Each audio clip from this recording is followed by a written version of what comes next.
Maligayang pagdating sa isang paglalakbay sa isa sa pinakamakasaysayang kabanata ng ating bansa.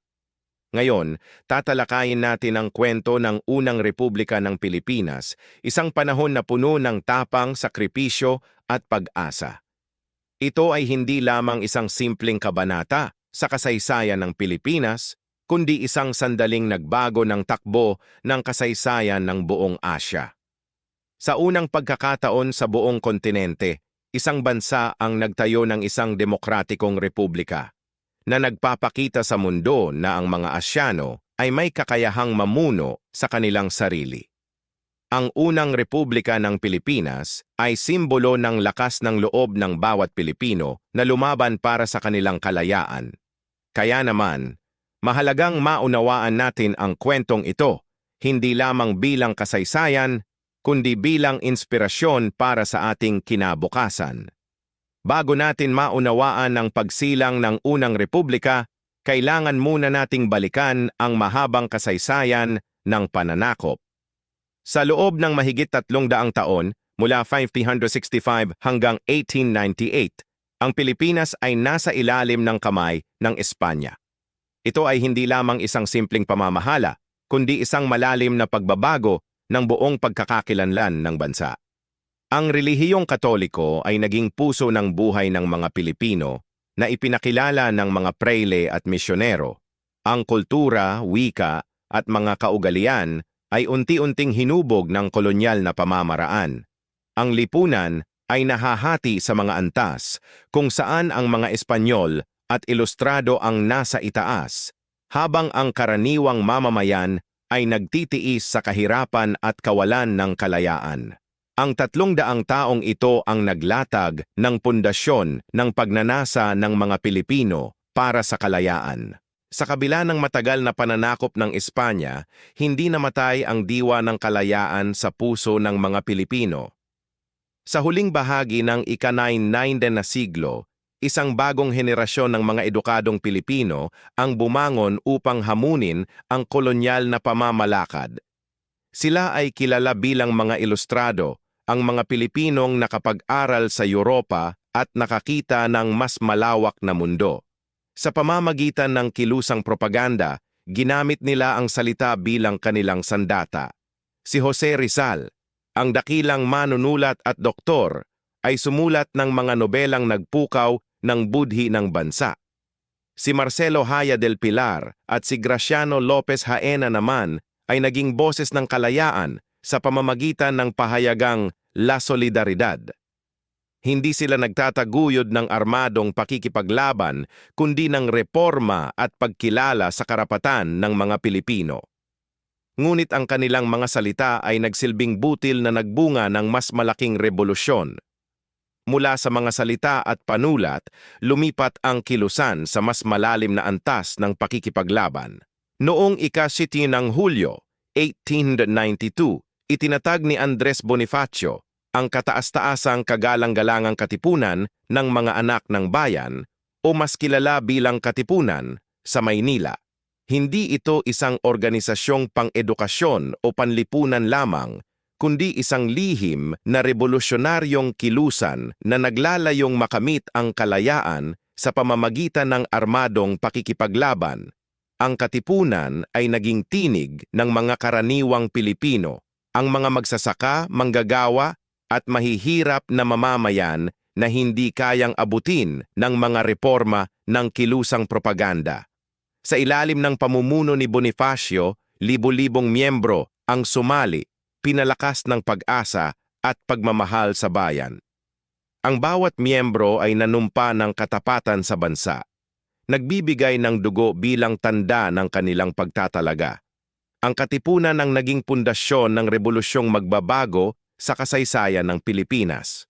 Noong Agosto 1896, natuklasan ng mga Espanyol ang Katipunan at agad na kumilos si Andres Bonifacio. Sa isang makasaysayang sandali sa Caloocan, pinunit ng mga Katipunero ang kanilang mga sedula personal bilang simbolo ng pagtanggi sa pananakop ng Espanya. Ito ang kilalang sigaw ng Pugadlawin, ang hudyat ng armadong paghihimagsik. Mabilis na kumalat ang apoy ng rebolusyon. Sa Cavite, nanguna si Emilio Aguinaldo at ang kanyang mga kababayan sa mga tagumpay laban sa mga Espanyol, lalo na sa labanan sa Imus at Noveleta. Ang mga lalawigan tulad ng Batangas, Laguna, Pampanga at Nueva Ecija ay sumunod na sa pagbabandila ng himagsikan. Kahit na mahirap ang mga unang labanan at maraming Pilipino ang nalaglag, hindi natinag ang diwa ng kalayaan. Ang rebolusyon ay hindi na maaaring pigilan sapagkat ang bawat Pilipino ay nagsimulang mangarap ng isang bansang malaya. Habang lumalaki ang rebolusyon, lumitaw ang isang bagong lider mula sa Cavite, si Emilio Aguinaldo. Bilang alkalde ng Kawit, ginamit niya ang kanyang impluwensya at kakayahan sa militar upang makamit ang mahahalagang tagumpay laban sa mga Espanyol. Ang kanyang mga tagumpay sa Cavite ay nagbigay sa kanya ng malaking prestihiyo sa hanay ng mga revolusyonaryo. Noong Marso 1897, isang mahalagang pagtitipon ang naganap sa Tejeros, Cavite. Sa konbensyon ng Tejeros, inihalal ng mga delegado si Aguinaldo bilang pangulo ng revolusyonaryong pamahalaan na pinalitan si Andres Bonifacio sa pamumuno. Ito ay nagdulot ng matinding tensyon at sama ng loob kay Bonifacio, na nagtatag mismo ng katipunan at nanguna sa revolusyon mula sa simula. Tinanggihan ni Bonifacio ang resulta ng halalan na itinuturing itong hindi lehitimo. Ang pagkakahating ito sa pagitan ng dalawang lider ay magdadala ng malungkot na kabanata sa kasaysayan ng Pilipinas. Matapos ang mapait na resulta ng konbensyon ng Tejeros, ang kapalaran ni Andres Bonifacio ay mabilis na lumubog sa kadiliman. Hindi tinanggap ni Bonifacio ang resulta ng halalan at patuloy siyang nagtatag ng sariling pamahalaang revolusyonaryo sa Naik, Cavite. Ito ay itinuturing ng kampo ni Aguinaldo bilang isang mapanganib na hamon sa bagong pamunuan. Noong Abril 1897, si Bonifacio at ang kanyang mga kapatid ay dinakip ng mga tauhan ni Aguinaldo sa Indang, Cavite. Siya ay inakusahan ng pagtataksil at sedisyon laban sa revolusyonaryong pamahalaan. Ang paglilitis ay maraming nagtatanong kung ito ay tunay na makatarungan. Noong Mayo 10, 1897, si Andres Bonifacio at ang kanyang kapatid na si Procopio ay pinatay sa bundok ng Maragondon. Hanggang ngayon, ang kanyang pagkamatay ay nananatiling isa sa pinakakontrobersyal at pinakamasakit na kabanata sa kasaysayan ng Pilipinas. Matapos ang maraming buwan ng matinding labanan, dumating ang isang sandali ng pag-uusap sa pagitan ng mga revolusyonaryo at ng mga Espanyol. Noong Disyembre 1897, napagkasunduan ang tinatawag na kasunduan ng Biak na Bato sa lalawigan ng Bulacan. Sa ilalim ng kasunduang ito, pumayag si Emilio Aguinaldo at ang kanyang mga pinakamalapit na kasama na iwan ang Pilipinas at pumunta sa Hong Kong bilang mga tapon. Kapalit nito, bibigyan sila ng kabayarang 800,000 piso ng mga Espanyol. Inaasahan ng mga Espanyol na sa pag-alis ni Aguinaldo, mawawalan ng pamumuno ang revolusyon at magiging tahimik muli ang bansa. Ngunit hindi ganoon kadali ang pagpatay sa apoy ng kalayaan.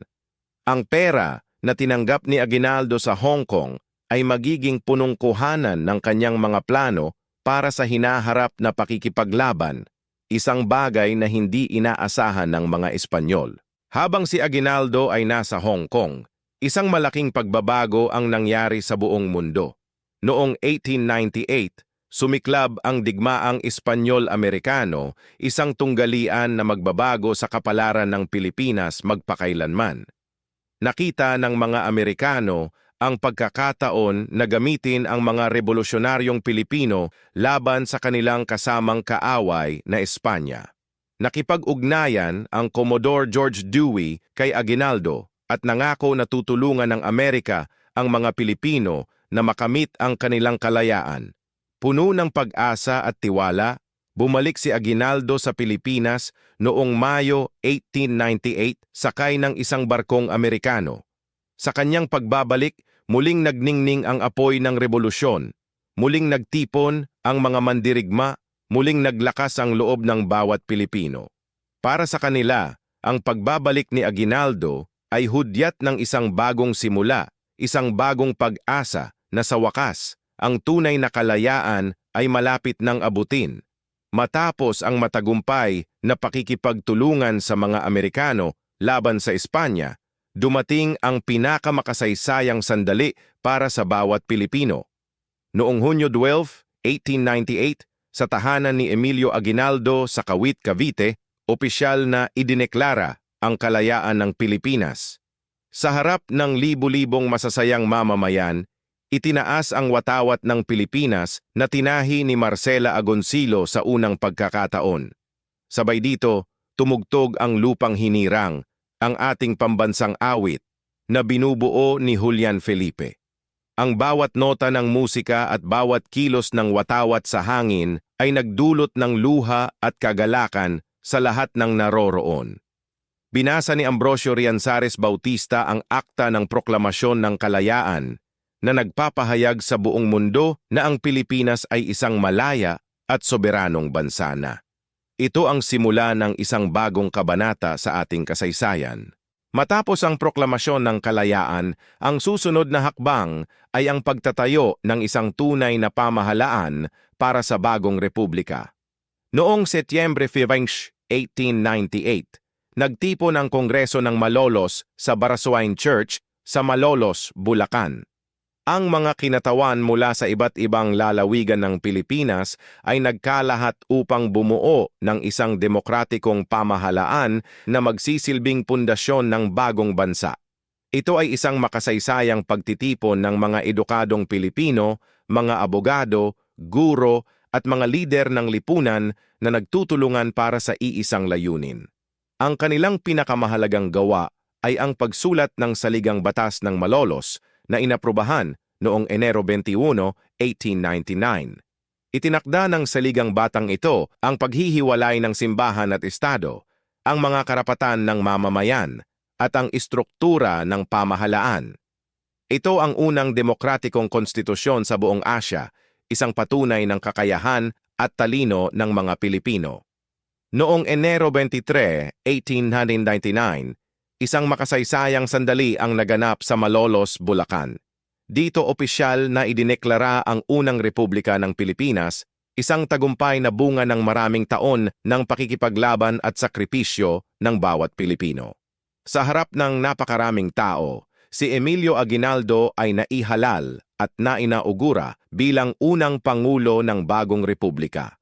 Suot ang kanyang opisyal na kasuotan, nanumpa siya ng katapatan sa bansa at sa konstitusyon na kanilang pinaghandaan. Ang sandaling ito ay hindi lamang isang tagumpay para sa mga Pilipino, kundi para sa buong Asya. Ang Pilipinas ay naging unang demokratikong republika sa buong kontinente ng Asya, isang katotohanang nagpapakita na ang mga mamamayan ng Asya ay may kakayahang mamuno sa kanilang sarili. Ang Malolos ay naging simbolo ng kalayaan, dignidad at pag-asa para sa bawat Pilipino. Matapos ang opisyal na pagpapahayag ng unang Republika ng Pilipinas, ang susunod na hamon ay ang pagbuo ng isang maayos na pamahalaan na kayang pangasiwaan ang isang bansang bagong kalaya.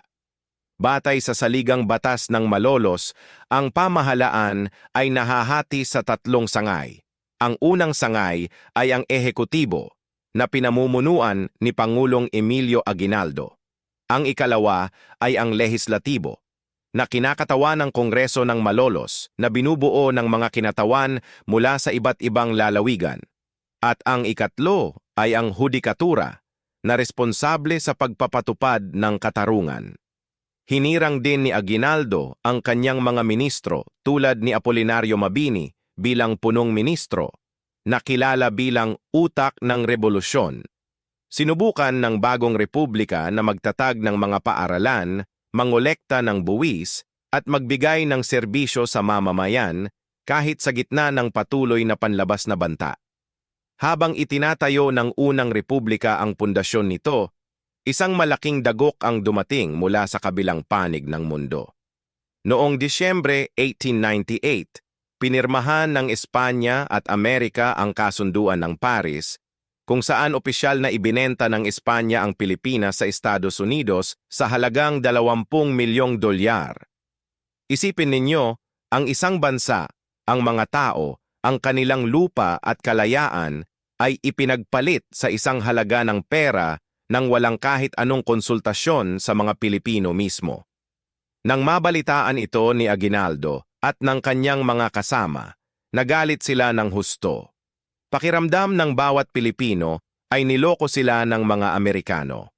Ang mga taong dating itinuturing nilang kaalyado laban sa Espanya ay naging bagong mananakop. Ang pangarap ng tunay na kalayaan na pinaghirapan ng maraming bayani ay muling nanganganib, at ang bagong digmaan ay tila hindi na maiiwasan.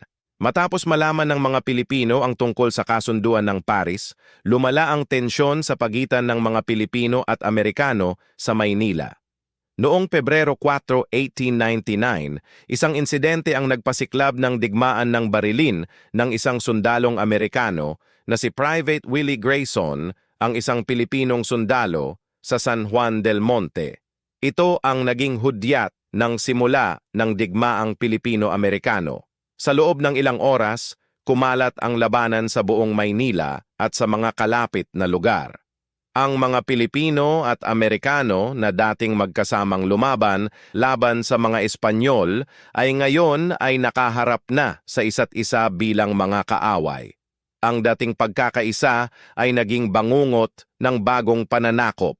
Para sa mga Pilipino, ito ay hindi lamang isang digmaan, kundi isang patuloy na pakikipaglaban para sa tunay na kalayaan na matagal na nilang pinapangarap. Kahit harap-harapan sa isang mas makapangyarihang hukbong Amerikano, hindi sumuko ang mga Pilipino. Nang mapagtanto ni Aguinaldo at ng kanyang mga general na hindi nila kayang talunin ang mga Amerikano sa tradisyonal na labanan, binago nila ang kanilang estratehiya tungo sa gerilyang pakikipaglaban. Ang mga sundalo ay nagkalat sa mga bundok, kagubatan at probinsya, na patuloy na lumalaban sa pamamagitan ng mabilis na atake at pagtatago. Mga bayaning tulad nina General Antonio Luna, General Miguel Malvar at General Macario Sakay ay naging simbolo ng determinasyon ng bansang ipagtanggol ang kalayaan. Ngunit ang digmaang ito ay nagdulot ng napakalaking paghihirap sa mga karaniwang mamamayan. Libo-libong Pilipino ang namatay hindi lamang sa labanan, kundi pati na rin sa gutom, sakit, at kanko na pamamaraan ng mga Amerikano upang sugpuin ang paglaban. Ang bawat sakripisyo ay patunay ng pagmamahal ng mga Pilipino sa kanilang kalayaan. Matapos ang mahigpit na pakikipaglaban, unti-unting humina ang unang republika habang patuloy na nagtatagumpay ang mga puwersang Amerikano sa buong kapuluan. Noong Marso 23, 1901, naganap ang isa sa pinakadramatikong pangyayari sa kasaysayan ng Pilipinas. Sa pamamagitan ng isang mapanlinlang na operasyon na pinamunuan ni General Frederick Funston, nadakip si Pangulong Emilio Aguinaldo sa kanyang kuta sa Palanan, Isabela. Ginamit ng mga Amerikano ang mga Macabebe Scout na nagpanggap bilang mga revolusyonaryong sundalo upang makapasok sa kampo ni Aguinaldo nang walang kahihinalaang panganib. Matapos ang pagdakip, pinilit si Aguinaldo na manumpa ng katapatan sa pamahalaan ng Amerika noong Abril 1901. Sa pamamagitan ng pahayag na ito, opisyal na natapos ang organisadong paglaban ng unang republika. Ang isang kabanata ng kalayaan ay nagsara, ngunit ang diwa ng paglaban ng bawat Pilipino ay hindi kailanman namatay sa puso ng bawat mamamayan. Kahit na maikling panahon lamang ang naranasan ng unang republika ng Pilipinas, ang kanyang pamana ay nananatiling buhay sa puso ng bawat Pilipino. Ipinakita nito sa buong mundo na ang mga Pilipino ay may kakayahang magtatag ng sariling demokratikong pamahalaan, matagal bago pa man kilalanin ng ibang mga bansa ang karapatang ito. Ang sakripisyo ng mga bayani tulad nina Bonifacio, Aguinaldo at libu-libong mga karaniwang mamamayan ay nagsilbing pundasyon ng pagmamahal sa bayan na patuloy na nagbibigay inspirasyon sa mga susunod na henerasyon. Ang Hunyo 12 at Enero 23 ay hindi lamang mga petsa sa kalendaryo, kundi mga simbolo ng tapang, pagkakaisa at pagmamahal sa kalayaan. Hanggang sa kasalukuyan, ang unang republika ay nagpapaalala sa atin na ang kalayaan ay isang mahalagang kayamanan na dapat pangalagaan, ipaglaban at ipagdiwang ng bawat henerasyon ng mga Pilipino.